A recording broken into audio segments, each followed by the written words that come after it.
Ikaw ay sino? Ano ang iyong dito hinahanap? Ang kalayaan.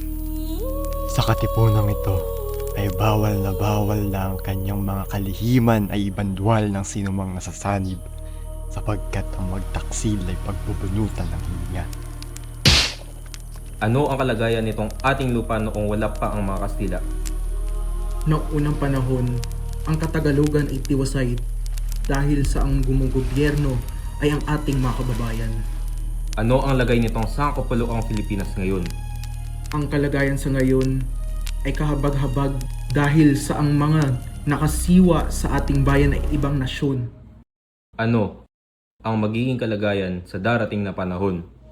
Matutuklasan ang ikabubuti ng ating bayan kung tayo hindi magpabaya.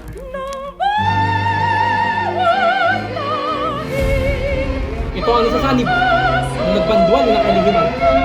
Inyong ihatid sa lugar na pinagpapatayan.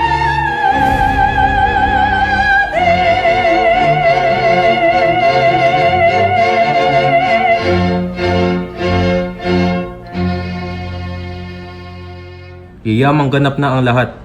Ano ang iyong magiging ngalan sa loob ng karurukan? Di masigil. Mga kapatid! Para sa bayan! Isa!